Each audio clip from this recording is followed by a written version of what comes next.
تماشاوانên hêja îro hunermendê Kurdê navdar Mihemed Elî Şakir ji ber korona canê xwe ji dest da. Hevkarê min Zerdeşt hemê ji Hewlêrê li gel min e. Zerdeşt Mihemed Elî Şakir hunermendê navdarê Kurd bi korona canê xwe ji dest da ya agahdariyan li ser wî li ser vê rewşa nexweş got rûdayî birayên wê و هر وها هنرمندین نافدار محمود عزیز جی لی هولێرا پایتەختێ لێ ئاگاهداریان زیاترش تەوەر بگرم دیتناوان بیر و ڕەمانەوان لەسەر کۆچکردنا محەممەد عەلی شاکر فەرمووزە.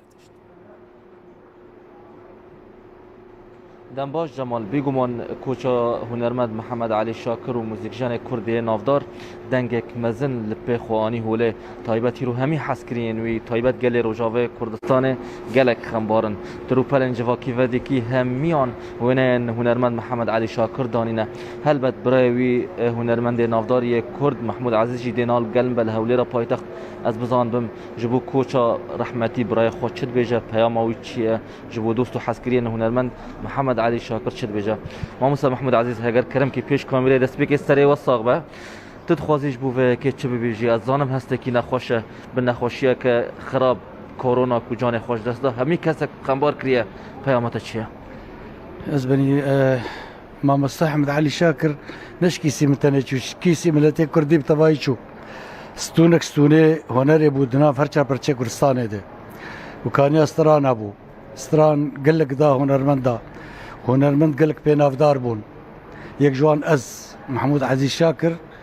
گناه احمد علی شاکر باز از ولو نافدار ندبوم براستی خسارتك مزن بو ملتي كرد وبو ملتي كرد تفاي وبو مجي ايما از اعتبارتك وقتو اميم بو يعني وك دوستي بو اوالي بو نبري من تاني بو يعني ام هفدو قلكي قريداي بون لا شبكم قدره سري ملتي كرد صاغبه ومسباسيا تلفزيونا بيستشار دكن سربي درفتي ماموسا محمود هل بتنها سردم كورونا رحمة تيجي بنخوشي كورونا كوجا داوي كرب مخابن يعني جبو مسلاش بهي يان جنبجن تعزية ذهب يان تنبه خدي تعزية ازبري تعزية منور تعزية شيكن يعني بريمه كورونا شو امرام تعزية شيك بصداوي عالم بين وبصداوي ملت بيجمع وقتاق كورونا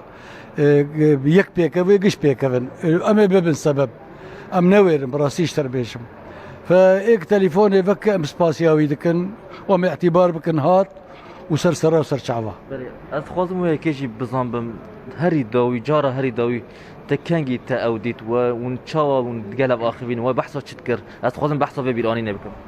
وخدي او تقريبا بري سالكي هاد برا المحكي الكردستاني ما تدي وقتاق سريكاني دقربو انا مالاوي العاموديه يعني ام هنر تشتغلين دردي سريكاني وغيره نمالاوي تاني ملتي سريكاني يعني باجاري وغيره نل يعني نل الخوتاني برسي لملت برسي دغو سريكاني وغيره باش ما قاله هنر كرفيطالي تقريبا دور 6 استراني بموبايل تومار كرج مرد شان دغو بارش فينن مرة نظام تشيد بهي دنياي يعني فرجي هر ما مش كوزان مثلا شيء يعني دغو فاستران اشغور شيدكم بارشفين وبهلن تسترا برغي تبستري جبو نرن هاري دوشتكم ماموسا محمود تشتي هاري كنت بيدي شي تتقال رحمتي هنرمند محمد علي شاكر شي شتي بيراته ما شنو بيرام ازبني والله سبي قال لك كده شفنا مشترقوا يعني هم دريم ابو هم هوالي مبو هم وكستر بيجم وقتو تومي مبو يعني رحي مبو أزباس كستي بو بس شبكم راح ماخذ ليبي والهنرمندي كردا والمرتي كرد كرساني بتوايب جارك دي سري والصاغ سباس ممنون سري والصاغ راح ماخذ ليبي سباس ماموسا محمود عزيز بله وكو وديت كو افجي بياما هنرمندي نافدار محمود عزيز براي رحمتي محمد علي شاكر درباري كوچا هنرمندي نافدار محمد علي شاكر ده بله هفکاری من زردشت همه لسر وفاتا و هنرمندی نافدار محمد علی شاکر جه هولیری الگلم هنرمندی نافداری کرد محمد علی شاکر جبر کرونا جانی خوش دستا هنرمند و روشنبرین کرد بیجنگو محمد علی شاکر خودی رولا گرنگ بو دا آوا کرنا هنرا کردی دا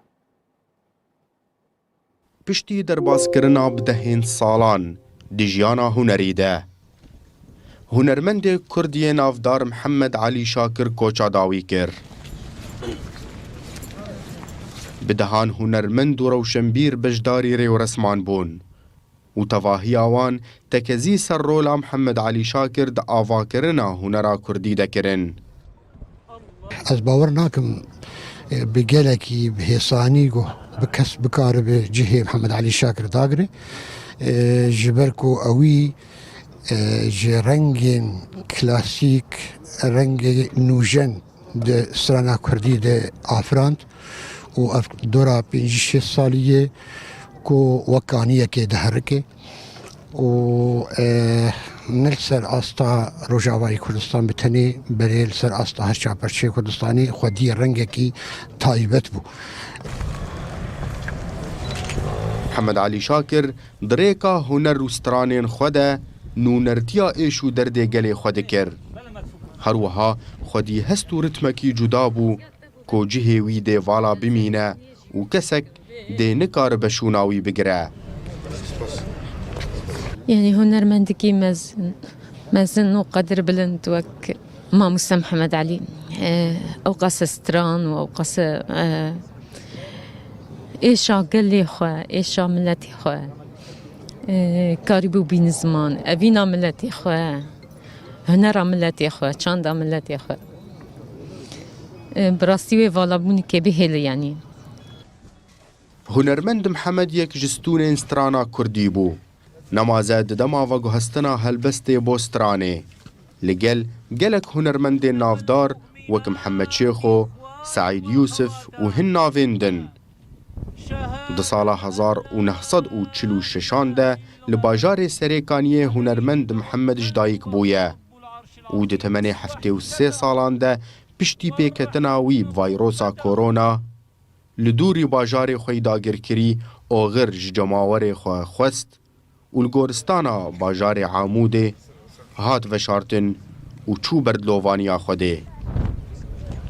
Ekrem Salah, Kurdistan 24 Amûdê.